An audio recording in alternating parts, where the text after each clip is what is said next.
vamos a tener la participación de Beni.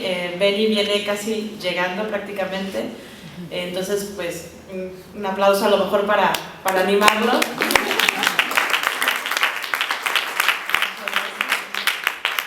Ahora les voy a platicar un poquito sobre las andanzas de Beni. Él ha sido secretario del Ministerio Social desde julio del 2013. Su trabajo es vincular varios de los ministerios sociales a lo largo de la región, así como ayudar a desarrollar nuevas iniciativas cuando es necesario. El padre Julia Wan también se desempeña como el coordinador de la conferencia sobre migración, encomendada para coordinar las labores relacionadas con el tema migratorio. Él es doctor en estudios del desarrollo por la Universidad de Oxford en el Reino Unido y actualmente es miembro de la provincia de Indonesia, la cual tiene su sede en Yakarta.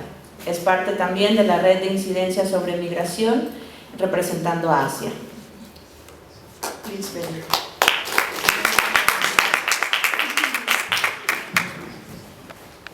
Well, let me start with apologies. I'm not going to speak Spanish. It's not my forte, I'm afraid. But I promise I will start taking classes once I'm home. Now, and secondly, probably this afternoon I'm not fully myself because it took me 2 days to come here and I only arrived this morning, so I'm still gathering my soul, as people in Indonesia would say.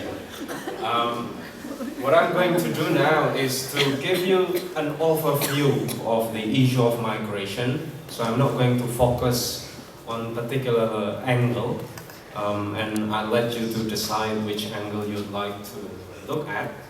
And along the way, I'll try to highlight issues and patterns that are prevalent in Asia Pacific. So let me start with this picture. This is a picture of migrant workers in Hong Kong taking to the street. What happened was on the 19th of January this year, around 5,000 people took to the street of Hong Kong, outside the police headquarters. They were members of Indonesian and Filipino migrant workers' unions, as well as representatives of various human rights groups in the country.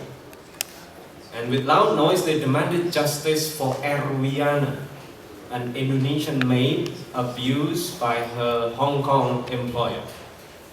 So a week earlier, she was found covered in cuts and bruises at the airport just before leaving the country. So barely able to walk, she was left alone at the departure hall by her employer and her agent at the early hours to avoid the crowd. Well, luckily, a fellow Indonesian worker on her way home back to Indonesia spotted her. And that was the start of this huge campaign. So the rest is history, as people would say. So this crime took place in Hong Kong and committed allegedly by a Hong Kong citizen, and the victim was an Indonesian young woman. Her recruitment and placement agencies had representatives in both countries, and the case drew the attention of other Indonesians in Hong Kong as well as Filipinos and many other nationalities. A number of local activists and other expatriates took part in the campaign. And then a few days afterwards, the Hong Kong authorities arrested the alleged torturer at the airport as she tried to flee to Bangkok. So, sad as it is, this is unmistakably a 21st century tragedy that involved people of different nationalities and covered different territories at the same time. So to start with a face, we are now moving into figures. I'm using these categories, which also can be called categories of vulnerability if you like. So starting from the one on the left, regular migrants, and then irregular migrants. This is our facts and figures about Indonesia. There are about 6 million regular and irregular economic migrants from Indonesia.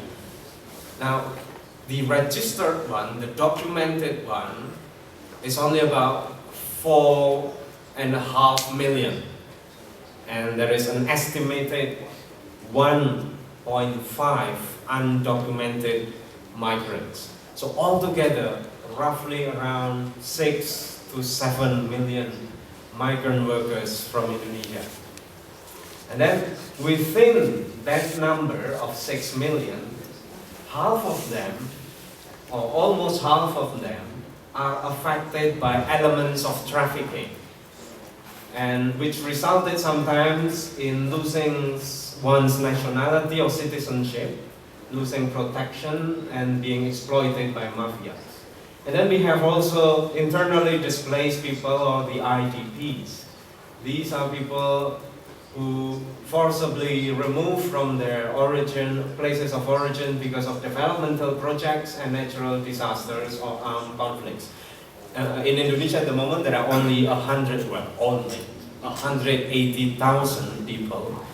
This number has gone down significantly in the past, I would say, 15 years. Because at the beginning of democratization, which was in the year 2000, there were around 2 million internally displaced people in Indonesia. So over the course of the past 15 years, the number has gone down significantly, fortunately. And then the last category is refugees and asylum seekers. Now, there are around between 10 to 11,000 asylum seekers. Mostly, these are people who are on their way to Australia.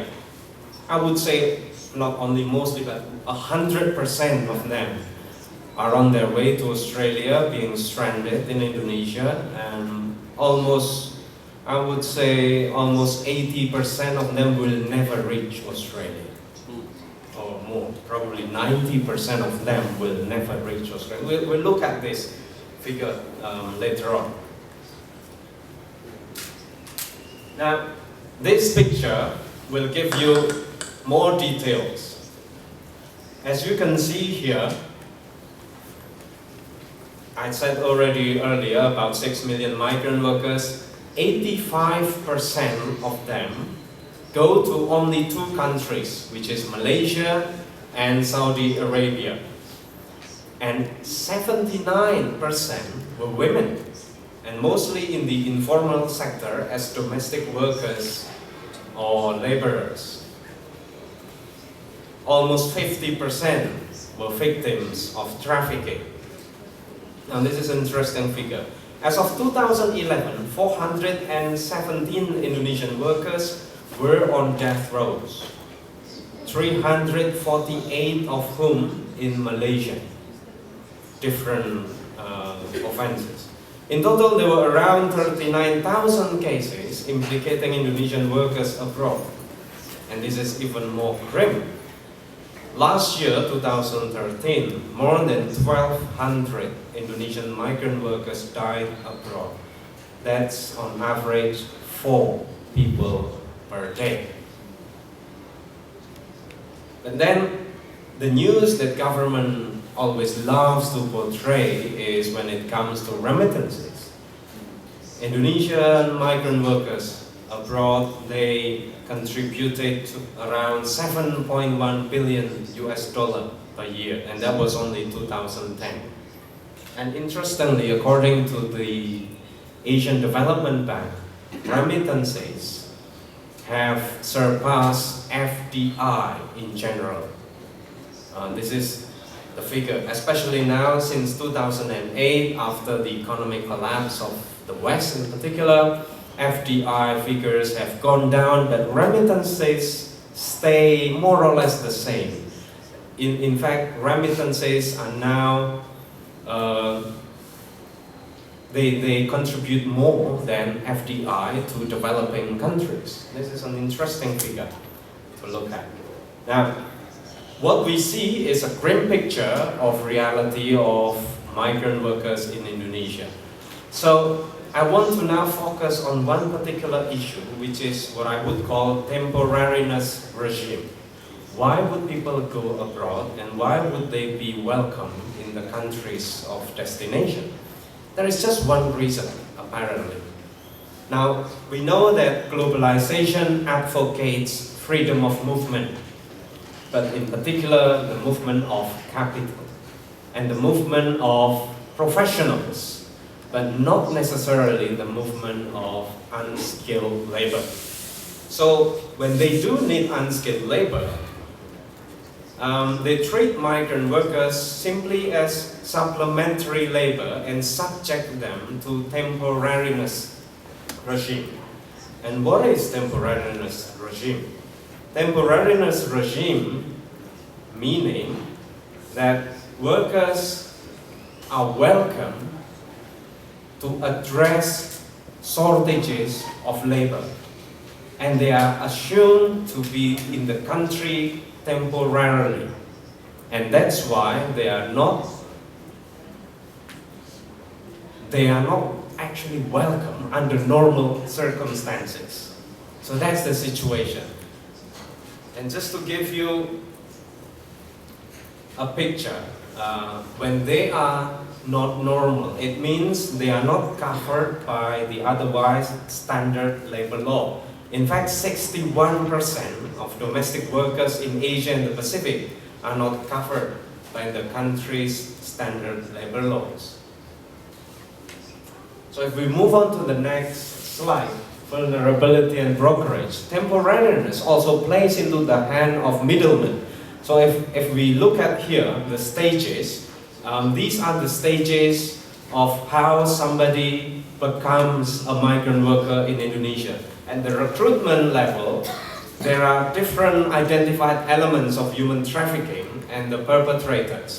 And then in the pre-departure stage, there is also similar situation. The next stage, in destination and upon